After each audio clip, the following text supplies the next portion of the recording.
Olá, quarto ano! Tudo bem com vocês? Então, preparados para a nossa próxima aula? Hoje nós vamos trabalhar a nossa área de conhecimento de ciências humanas no nosso componente curricular de História. Ó, História. Peguem o livro de vocês de História e a tia vai recapitular bem rapidamente, né? Porque a gente já está terminando o segundo capítulo para ir para o terceiro. Então, nós falamos aqui no segundo capítulo a chegada dos portugueses no Brasil.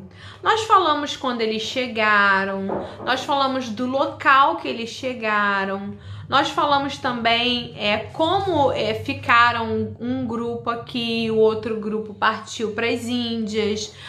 Vocês lembram dessas figuras aqui que a tia falou? Falou das cartas que Pero Vaz de Caminha escrevia para Portugal, falou do rei. Vocês lembram que a gente falou sobre o rei? Falamos sobre as cartas que eram escritas e falamos das caravelas. Mas nós podemos dar uma resumida. E aí, lembra que a gente trabalhou o Mão na Massa? O Mão na Massa perguntava para vocês aqui, né? Que quando os portugueses chegaram no Brasil, onde eles desembarcaram? Então a resposta é: desembarcaram lá, no primeiro lugar foi em Porto Seguro, na Bahia, certo? Quem respondeu essa resposta respondeu corretamente, tá bom? No número 2, né? Vamos lá, número 2. Em que data isso aconteceu? 22 de abril de 1500. Isso é uma data muito importante para o nosso país, tá? Os portugueses foram os primeiros a conhecer esse território ou já haviam outros povos aqui? E quais? Eles não foram os primeiros a conhecer o nosso território e os povos que haviam aqui eram os índios, ok? E 4. Quando começou quando começou de fato a colonização do Brasil? Então, vamos lá, vamos conversar sobre isso. A colonização do Brasil, ela começou exatamente em 1500. Por quê? Porque aquele grupo que ficou aqui começou a fazer identificações. Para quê? Para poder enviar para Portugal informações e Portugal poder mandar para cá outros grupos de pessoas para poder fazer o quê? Espalhar em vários territórios do Brasil e ir colonizando os lugares. Colonizar, né? São grupos de pessoas que residem em um lugar e constroem cidades e constroem recursos, plantam, colhem, cuidam de animais. Isso é colonizar, tá bom? E aí, colonizar é o processo social que essas pessoas fazem quando elas chegam no lugar, tá bom? E aí, o que aconteceu, né?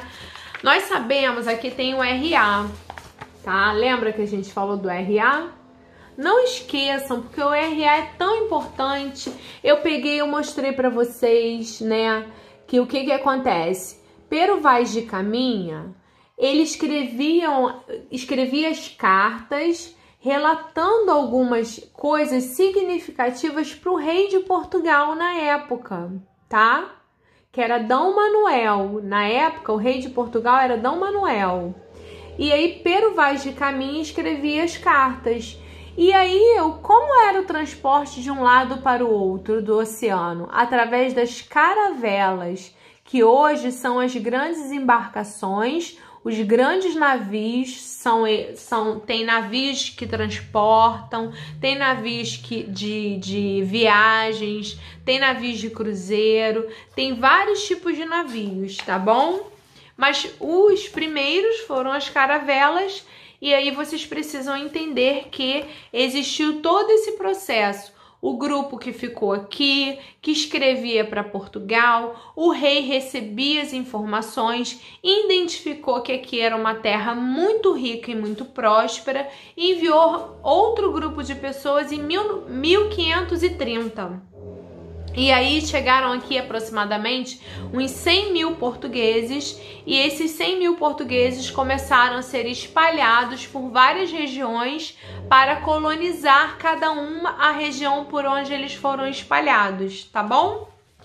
Na página 234, vem aqui as observações significativas, tá? Quando os portugueses chegaram ao Brasil, em 1500, Portugal era um reino e governado, né, por Dom João, que era o rei de Portugal. E ele governou Portugal de 1469 até 1521.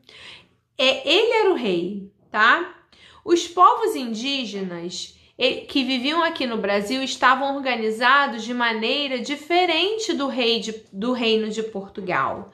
Aqui não existia governantes únicos. Por quê? A tia vai explicar, tá? Deixa eu acabar de ler o texto.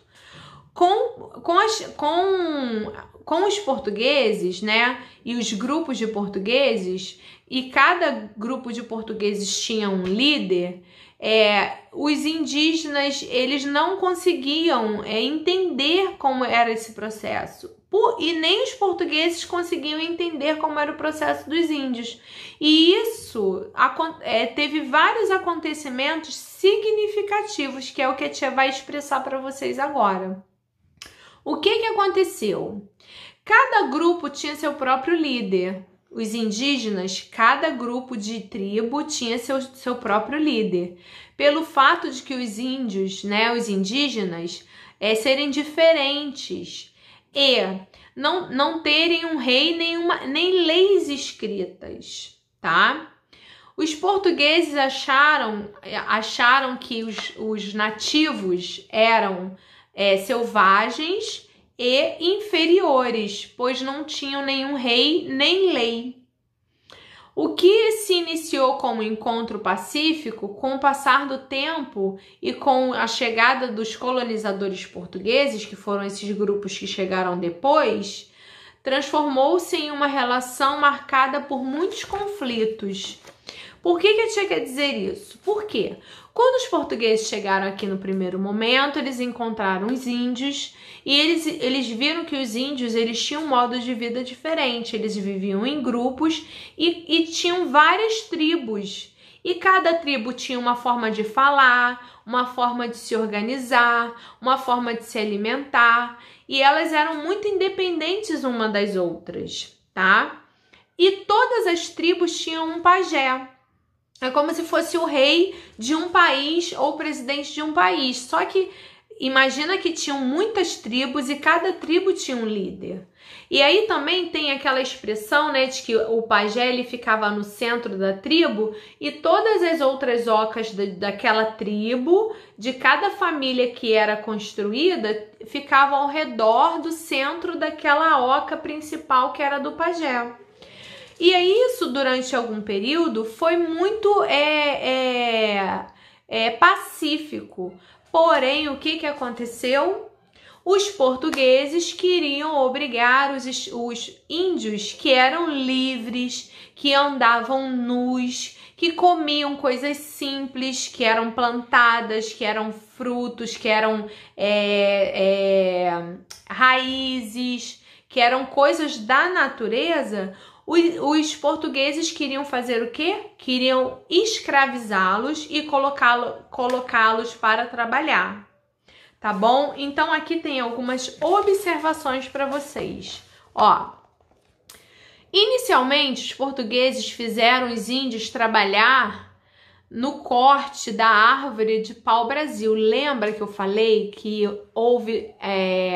Primeira coisa que aconteceu que eles identificaram foi o pau-brasil, e eu vou dizer para vocês o porquê que o pau-brasil era importante para Portugal, tá bom?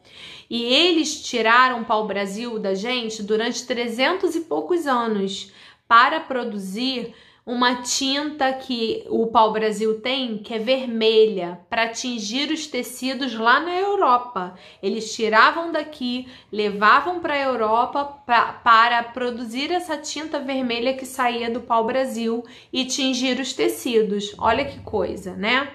E com isso houve um desmatamento muito grande e quase a extinção do pau-brasil, tá bom? Agora a tia vai gravar o 2 pra gente continuar, tá bom?